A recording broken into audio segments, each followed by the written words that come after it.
Hey guys, Zach here, and welcome back to another action figure review, and today we'll be taking a look at the 2016 Gashapon Shin Godzilla. Now, this version of Godzilla comes from the 2016 movie Shin Godzilla, which is one of my favorite Godzilla movies of all time.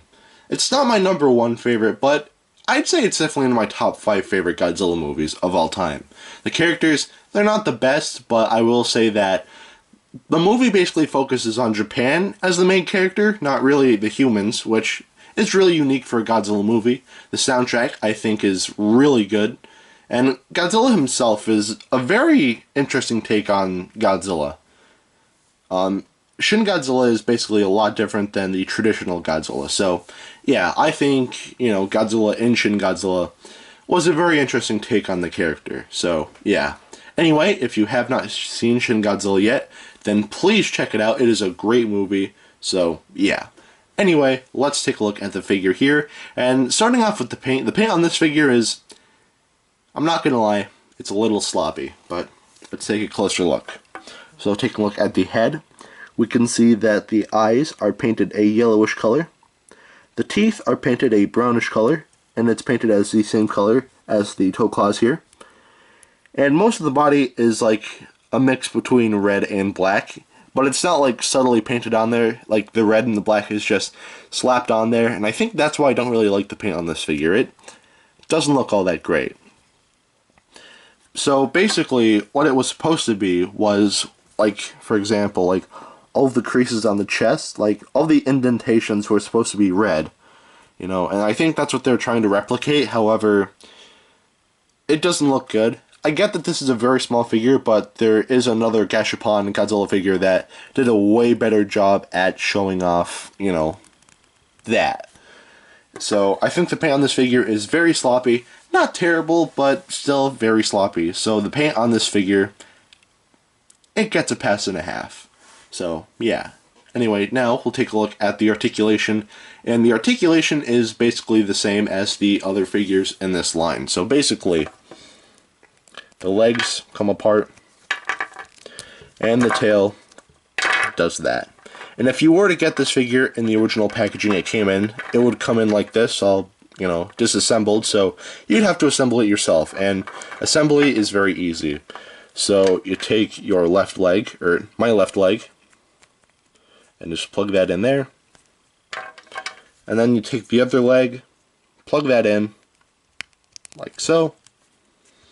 And just like with the 89 Godzilla, he can stand without the tail, which looks, not gonna lie, it looks weird. So now we're gonna take the tail here. Make sure the spikes on the tail are sticking upwards. So just plug that in like that. Then plug in the tail. And there you go. And that's pretty much it for the articulation. I don't know if that counts or not, but just for the sake of this video, I'm gonna say that that does count. So, yeah.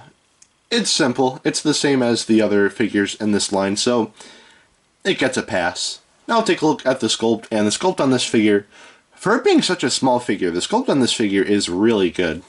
It's very accurate to the movie, has the very tiny arms. The tail is actually really long, which again is accurate. In fact, just to give you an idea, here the tail is next to Godzilla himself, and the tail basically towers over him. So that's pretty cool.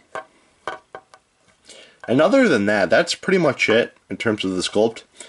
It's pretty good for a really small figure such as this, so the sculpt gets a pass. Now take a look at the detailing, and the detailing on this figure, for it being this small, it's okay. So, if my camera can focus, I'm just going to let it. Thank you. The detailing on the head looks very nice. All the bumps look okay. The gills on the side of the neck look very nice as well. And going down to the body, all the creases and cracks and whatnot look very nice as well. The detailing on the legs look very nice as well. All the creases and all the bumps are detailed very nicely. And the feet look okay. The dorsal plates are detailed okay as well. And the tail has a bunch of creasing, which looks very nice. The detailing on the tip of the tail doesn't look great. And this is kind of a spoiler for Shin Godzilla, but the end of the tail here is actually a separate species. It's just attached to Godzilla, which, as I said before, you know, everything about Shin Godzilla is a very interesting take on the character, and I really do like that, so, yeah. Anyway, that's pretty much it for the detailing. For a small figure like this, it's pretty good, so it gets a pass. And that's pretty much it for the 2016 Gashapon line. We only got Shin Godzilla, 89 Godzilla, and 54 Godzilla. And out of these three figures, I'd say that the 89 figure is my favorite. However, Shin is my least favorite. So, yeah. But should you still get this? I remember seeing it on Amazon for a pretty cheap price. So, if you do want this, it wouldn't kill you if you bought this. But there are better and, you know, cheaper Shin Godzilla figures to buy. So, yeah, definitely buy a figure like...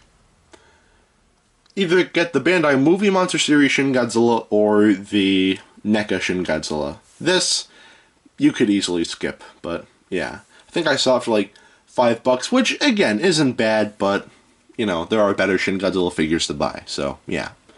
Anyway, if you want to know how big he is, here he is next to Dr. Billy Grant.